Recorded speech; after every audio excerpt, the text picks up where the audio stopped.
Hi, and welcome to another episode of Hot Takes with me, the Silver Fox. It seems that it's not just Greater Glasgow and Clyde Health Board that is in trouble. Seems Lanarkshire too is now being investigated, but this time it's over patient data. It seems there was a WhatsApp group set up amongst staff, which was okay in theory according to the hospital, but they were not to share, let's say, sensitive data about patients. And guess what? That's exactly what's happened. Now, whilst WhatsApp is secure in itself, it doesn't mean that people who aren't supposed to have the, access to the data can't access it via WhatsApp, because you get someone who is not clinical staff being added to a group. They therefore can see everything that's going on, and that also has happened. Now, WhatsApp has been approved by the hospital for use by staff for non-medical reasons, but they've started using it for medical reasons, and that is a problem. Perhaps staff should not be using WhatsApp and should be using all official communications, and that way there are logs of who said what to whom. Although that's not exactly useful, is it? Because how can you hide stuff when it all goes wrong? We ask. A Jean. A Nicola. Anyway, we'll have a look at this article, see what's going on there, and see why patient data is being handled in an illegal manner and is being released to people who have no business whatsoever seeing it. Here goes. So, NHS Lanarkshire reprimanded after patient data shared over WhatsApp. And as I say, we all use WhatsApp, don't we? And we all have our groups, family groups, friends groups, work groups, and so forth. And that's absolutely fine. But patient data should be sacrosanct. Anything involving the confidentiality of patient information should not be on any other platform other than officially approved NHS platforms. And even then, that should also have limited access.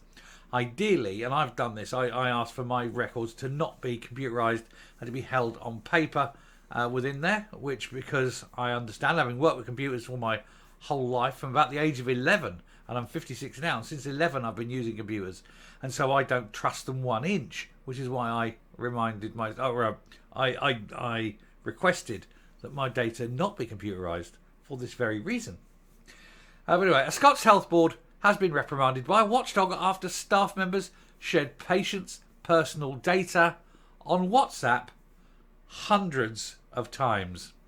The ICO, the Information Commissioner's Office, has issued a reprimand to NHS Lanarkshire after they found 26 staff sent sensitive data to each other via the messaging app on more than 500 occasions. These 26 staff need to be given severe personal permanent record reprimands. I wouldn't say fire them as the first offence, but they need to be shown how serious it is. So it's a permanent reprimand, goes on their files. It will restrict perhaps any promotion chances for a while, say for 3 years or whatever, till they learn their lesson. I'm not saying there's a way back. Some of them may have done it without realising or, not understood fully the implications, but they need to understand. And I think a severe punishment like that, not losing their jobs, I'm not calling for that, but they need to have some kind of severe reprimand so that the lesson can be learned. The data included patients' names, phone numbers, addresses, images, videos, screenshots, and worst of all, of course, clinical information. That can be used to blackmail people. Imagine someone sitting there finding out that a woman has had a termination. That could be used, especially if that's if that's someone in authority who's hoping that's a secret, or somebody who's got a disease or a condition that he doesn't want people to know about. This is serious conditions here that could come out. This could lead to major problems, and this is why confidentiality is so important. And then there's these people just passing it around willy-nilly. Well, they do need to be punished. Like I say, I'm not asking for their jobs, but they need to be made aware of how sensitive this data is. Anyway, while WhatsApp is approved for NHS staff for basic communications, it is not approved by the NHS for sharing sensitive data. A non-staff member was added to the WhatsApp group in error. meaning they could have viewed, and undoubtedly have viewed, the sensitive information. And then you don't know who else they shared that with. NHS Lanarkshire was made aware of the issue and reported the incident to the IOC itself, or the ICO, itself, which conducted an investigation and concluded the organisation did not have the appropriate policies, clear guidance or processes in place when WhatsApp was made available to download. Well, it's been around for 10 years or so, hasn't it? And everyone knows how to use it. But no, the basic thing here is, they need to have all staff officially sign a register or something to say they've been told not to use it. And then once they've got their signed confession, as it were, their signed understanding, then anyone who does do that then can be fired. That's what I'm saying. I'm not asking for it this time, but make it clear if it happens again, then it will be a fireable matter. So, anyway, this meant that the NHS Lanarkshire had no assessment of the potential risks relating to patient data being shared. The UK Information Commissioner John Edwards said, "Patient data is highly sensitive information, and that must be handled carefully and securely, and everybody knows that. We all know that. We're all aware. I mean, of if not ourselves, or family members, or friends, of conditions that you may know about, but you don't want other people to know, or they certainly don't want other people to know. There can be all sorts of repercussions over this. When accessing healthcare and other vital services, people need to trust that their data is in safe hands. And we appreciate that NHS Lanarkshire, like all healthcare providers, was under huge pressure during the pandemic. But there is no excuse for letting data protection standards slip. And this is why I say there should be no external communications in government, in any official body, in fact. It all must be the official form of communication. And make using WhatsApp in, say, the NHS or whatever, for whatever reason. No, we're not talking about in your private life, but we're talking of anything job-related. If you use anything outside of that, it's a fireable offence. And for politicians, it's a jailable offence. And I think it needs to be sufficient that if you are using WhatsApp or any other sort of form of communication outside of official policy or officially approved communications, where all communications are recorded and kept on a permanent record, then that should be a jailable offence. And I mean 30 years. Let's make sure they don't do it. And it is 30 years. There's no, well, it wasn't serious, we'll give you 20 years. No, straight off, you've done it. It's 30 years, you go to jail. And that would have stopped an awful lot of stuff going missing during COVID. Because this has implications. The fact that this is happening has implications for any COVID inquiry, of course. Anyway, the ICO said they will be following up with NHS Lanarkshire to ensure that patient data is not compromised again. The ICO has since recommended that NHS Lanarkshire should take action to prevent future data breaches. Like I say, major bollocking for the staff in question. The ICO suggested the Health Board should implement a secure clinical image transfer system for the storage of images and videos within a care setting, i.e. providing a fully functional, enclosed, walled garden communication system for NHS people.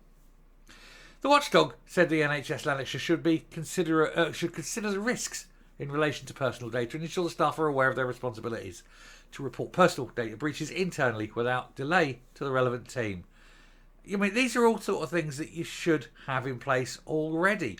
It's not as though emails, WhatsApps, messaging services are a new thing. They've been around 20 years. This isn't new. This should have been in place years ago. I was using emails in the 90s, the late 90s, as part of my job, in accounts.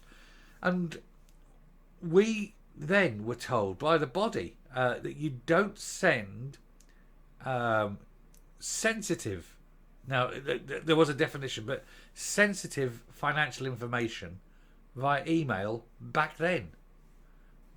I mean, it's subsequently you can, but because the protections are far firmer. But this was the Wild West back in the late 90s.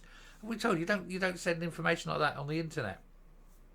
You still use sealed envelopes, kind of thing. But it was, if we were doing that 25 years ago, why are hospitals not doing it now?